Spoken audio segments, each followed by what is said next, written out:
Ang kasaysayan ng Angel's Burger ay salamin ng dinamismo ng lokal na entrepreneurship sa Pilipinas. Mula sa isang simpleng konsepto ng pagtitinda ng abot-kayang pagkain sa gilid ng kalsada, umusbong ito bilang isa sa pinakakilalang tatak ng burger sa bansa. Ang pagunlad nito ay hindi lamang kwento ng negosyo kundi patunay ng kakayahan ng mga Pilipino na makabuo ng matagumpay na brand batay sa malinaw na pag-unawa sa pangangailangan ng masa. Upang maunawaan ang kabuang larawan ng pag-usbong nito, mahalagang talakayan ng pinagmulan, pamumuno, estratehiya, mga hamon at kasalukuyang kalagayan sa merkado. Nagsimula ang Angel's Burger noong unang bahagi ng dekada 90. Sa panahong iyon, mabilis na lumalaki ang urbanisasyon sa Kalakhang, Maynila at sa mga karatig lalawigan. Dumarami ang mga manggagawang umaasa sa murang pagkain na madaling maabili sa lansangan. Ang konsepto ng buy one take one ay hindi pa laganap sa lokal na industriya ng burger. Dito pumasok ang ideya ng pagtatayo ng maliliit na pwesto na mag-aalok ng dobleng halaga para sa isang mababang presyo. Ang modelong ito ang naging pundasyon ng tatak. Ang nagtatag ng negosyo ay si Josephine Ramos, isang negosyanteng may kaugnayan sa pamilya na nagmamay-ari ng kumpanyang pangtransportasyon na Jackliner.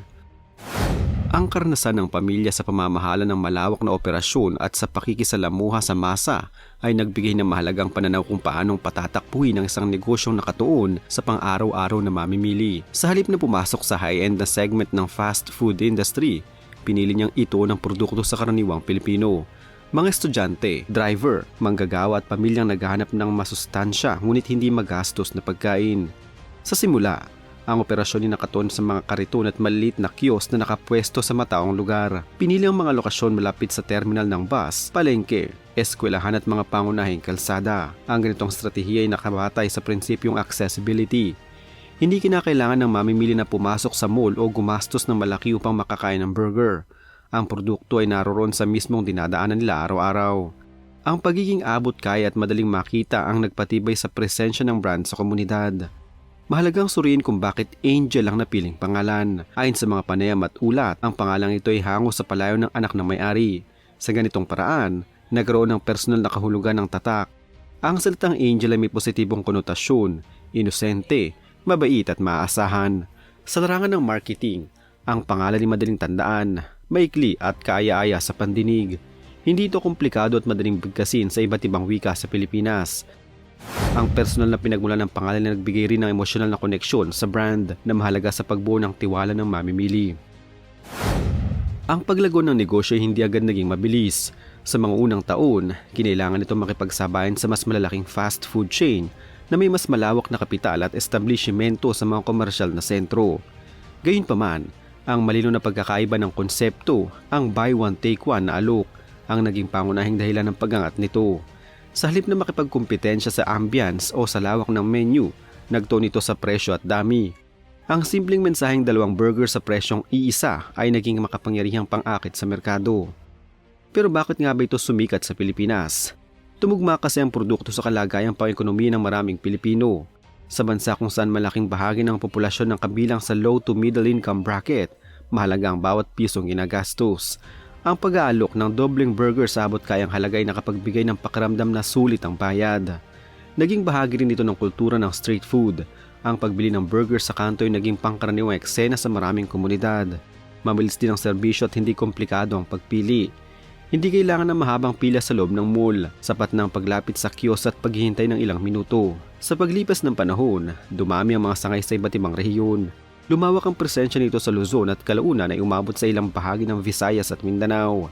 Ang estratehiya ng pagpapalawak ay nakabatay sa pagdaragdag ng mga kiosk na may pare-parehong disenyo at kulay. Ang matingkad na kulay dilaw at pula ay madaling mapansin sa lansangan. Ang visual identity ay mahalagang bahagi ng branding dahil ito ang unang nakikita ng mamimili.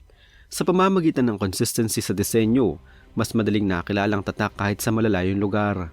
Isang mahalagang usapin na madalas itanong ay kung totoo bang hindi ito nagpapa-franchise, gaya ng labas sa ilang mga balita noon. Sa maunang taon ng operasyon, lumaganap ang impresyon na hindi ito bukas sa tradisyonal na franchising model. May mga ulat na nagsasabing mas pinipili ng pamunuan ng isang uri ng dealership o partnership na arrangement kung saan mas kontrolado ng kumpanyang operasyon. Layunin nitong mapanatili ang kalidad at maiwasan ang sobrang paglihis sa pamantayan.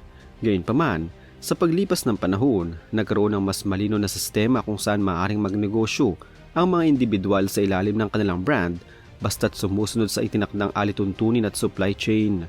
Ang isyong ito ay naging paksa ng diskusyon dahil sa maraming nagnanais na magtayo ng sariling kiosk sa ilalim ng sikat na pangalan. Hindi maiwasan ang mga kontrobersiya sa isang negosyong lumalawak. Isa sa mga pangunahing issue na lumutang ay ang usapin ng kalidad at kalinisan. Dahil karamihan sa mga pwesto ay nasa lansangan, naging hamon ang pagpapanatili ng pare-parehong pamantayan sa food safety. May mga pagkakataong nagkaroon ng reklamo ang ilang mamimili hinggil sa kondisyon ng lugar o sa paghahanda ng pagkain.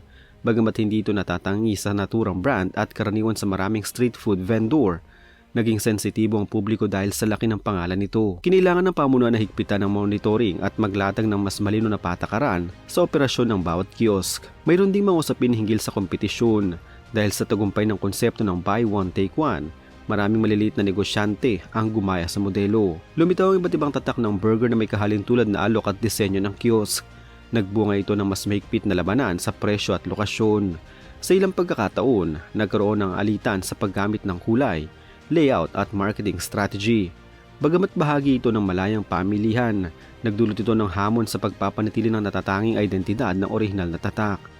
Isa pang kontrobersiya ay ang kaugnay ng regulasyon ng lokal na pamahalaan. Ang operasyon sa bangketa at gilid ng kalsada ay nangangailangan ng permit at pagsunod sa ordinansa. May mga lungsod na nagsasagawa ng clearing operations laban sa mga iligal na istruktura. Sa ganitong sitwasyon, naapektuhan ng ilang kiosk na hindi kumpleto ang dokumentasyon o nakapwesto sa lugar na hindi pinahihintulutan. Kinailangan ng kumpanya at ng operator na makipag-ugnayan sa lokal na otoridad upang matiyak ang legalidad ng kanilang negosyo. Ang ganitong mga pangyayari nagpapaalala na ang paglago ay dapat sabayan ng maayos na pagsunod sa batas. Sa aspeto ng paggawa, may mga diskusyon din tungkol sa kondisyon ng mga manggagawa. Dahil maliit ang bawat kiosk, karaniwang iisa o dalawang tao lamang nagbabantay at naghahanda ng produkto. Lumitaw ang mga tanong hinggil sa sahod, benepisyo at seguridad sa trabaho, lalo na kung ang operator hindi direktang empleyado ng pangunahing kumpanya. Ang ganitong issue ay sumasalamin sa mas malawak na usapin ng labor practices sa industriya ng malilit na negosyo sa Pilipinas. Bagamat walang malawakang kaso na umabot sa pambansang iskandalo, nananatiling mahalagang bahagi ng diskurso ang kapakanan ng mga manggagawa. Sa kabila ng mga hamon, nagpatuloy ang pag-angat ng tatak. Isa sa mga dahilan ay ang kakayahan nitong umangkop sa pagbabago ng panlasa at pangangailangan ng merkado. Dagdag sa klasikong burger, nagkaroon ng iba't ibang variant tulad ng may keso, bacon at iba pang sangkap. Gayunpaman, hindi ito lumihis sa pangunahing prinsipyo ng affordability. Ang pagpapalawak ng menu ay ginawa ng hindi sinasakripisyo ang identidad bilang murang alternatibo sa mas mahal na fast food chain. Ang pandemya ng COVID-19 ay nagdulot ng malaking dagok sa maraming negosyo, kabilang ang fast food kiosk.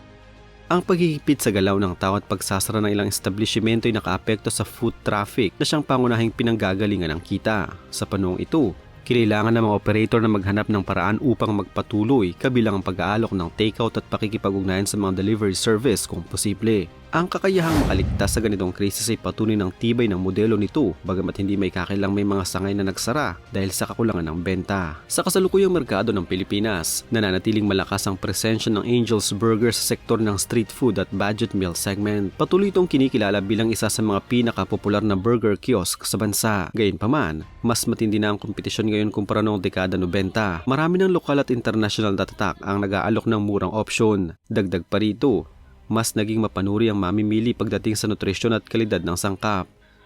Ang hamon sa kumpanya ay kung paano mapapanatili ang balanse sa pagitan ng presyo at kalidad sa gitna ng pagtaas ng halaga ng mga bilihin. Sa larangan ng branding, mahalagang salik ang nostalgia. Para sa maraming Pilipino, bahagi ng kanilang kabataan ang pagbili ng burger sa kanto pagkatapos ng klase o trabaho.